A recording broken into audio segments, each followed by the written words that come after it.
सबको जैम की आप सबका स्वागत है divine truth with Rajendra Kaur पर, जहां हम मिलते हैं खुदावंत के जीवित वचन को लेकर। हमारा आज का वचन है 1 शमूएल 2:3 में लिखा, भूल कर अहंकार की और बातें मत करो, क्योंकि अंधेर की बातें तुम्हारे मुंह से ना निकले, क्योंकि यहोवा ज्ञानी ईश्वर है और कामों को तोलने वाला है।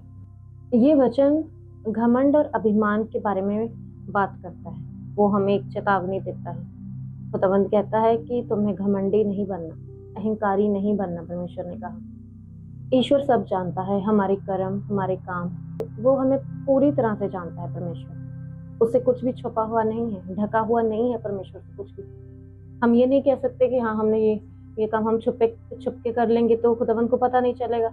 वो सब देखता है, उसे सब मालूम है। जब हम दूसरों के सामने खुद को बड़ा समझते हैं, हम अपने कामों पर इतना घमंड कर लेते हैं कि हाँ हम भूल जाते हैं कि हाँ जो कुछ हम हैं वो परमेश्वर की ही दया से है, खुदावंद की ही वजह से हैं हम। ये वचन कहते हैं कि परमेश्वर यहोवा जो है वो ज्ञान का परमेश्वर है। ज्ञान उसी की ओर से मिलता है हमें।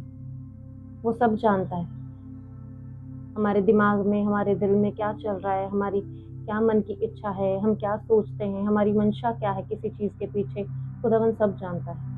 वो हमारे सब कामों को तोलता है, यानी कि परखता है। वो देखता है कि किसी काम को करने के पीछे हम क्या इरादा रखते हैं उस चीज के लिए, वो इरादा सही है या गलत है। परमेश्वर वो देखता है, परमेश्वर तोलता है वो सारी चीजों को। अगर खुदावंद ने आपको किसी भी चीज का ज्ञान दिया है तो हमें परमेश्वर की प्रेज करनी चाहिए, उसकी प्रशंसा करनी चाहिए, क्योंकि खुदावंद ही है जो हमारे लिए ओहदे तैयार करता है, वो हमारे लिए जगहें तैयार करता है, वो हमें कहाँ रखना चाहता है वो परमेश्वर ही जानता है। तो अगर हम किसी हायर लेवल पे हैं तब भी हमें खुदावंद का धन्यवाद करना है, और अगर हम किसी नॉर्मल सी पोजीशन पर हैं, कहीं कोई जॉब कर रहे हैं, कोई नौकरी कर रहे हैं या बिजनेस कर रहे हैं, तब भी हमें खुदावंद का धन्यवाद करना है कि परमेश्वर ने आपको उस स्थान पर रखा, क्योंकि स्थान जगहें परमेश्वर के द्वारा ही नियुक्त की जाती है। हम अपनी मन से, अपनी इच्छा से या अपने बल से, अपनी योजनाओं से, अपनी पढ़ाई से कहीं भी नहीं पहुंच सकते जब तक खुदावंद की योजना उसमें नहीं होती, जब तक खुदावंद नहीं चाहता कि हम उस जगह पर पहुंचे। तो हमें अपना 100% खुदावंद के ऊपर रखना है कि परमेश्वर ही है जो हमारे लिए सब कुछ करता है। वो भलाई करने वाला परमेश्वर है। किसी भी बात पे घमंड नहीं करना कि ये आपके कारण हुआ, आपने ये इसके लिए मेहनत की तो हुआ। नहीं, ये परमेश्वर की वजह से हुआ। आपकी लाइफ में कुछ भी होता है वो परमेश्वर की ही योजना का एक हिस्सा होता है। तो अपने आप को बड़ा नहीं कहना। खुदावंद सबसे बड़ा है। वो नफरत करता है ऐसे लोगों से जो मैं जीते हैं। हाँ मैं हूँ, मैं ये कर रहा हूँ, मैं कर सकता हूँ। नहीं, खुदावंद करवाता है, परमेश्वर ही योग्य है। तो प्रार्थनाएं करते रहें, खुदावंद से मांगते रहें जो आपको चाहिए। ज्ञान परमेश्वर की ओर से मिलता है। खुदावंद से मांगे प्रार्थना में कि खुदावंद आपको ज्ञान दे, आपको बुद्धि दे, बड़े कामों को करने के लिए, बड़े लेवल पर आपको लेकर जाने के लिए। उसकी इच्छा के बिना कुछ नहीं हो सकता। हर काम में खुदावंद को महिमा दे, हर काम में परमेश्वर को महिमा दे।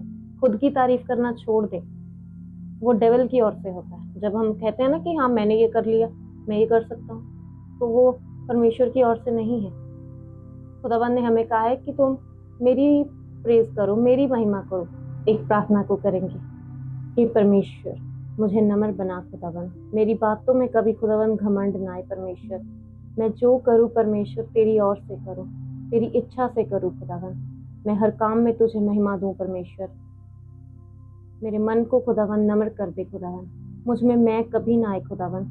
मैं जो करती हूँ खुदावंद उससे तेरी महिमा हो खुदावंद। मुझ में समझ आए, तेरा ज्ञान आए खुदावंद।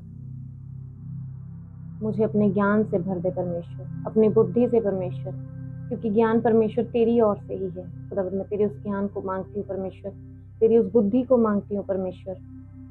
तू महान परमेश्वर है, तू दयावान परमेश्वर। मैं तेरे बड़े नाम में खुदावंद मांगती हूँ, आमीन। अगर आपको हमारी आज की वीडियो अच्छी लगी तो चैनल को सब्सक्राइब करें, वीडियो को लाइक करें, शेयर करें। खुदावंद आपको आशीष दे। सबको जय मसीह।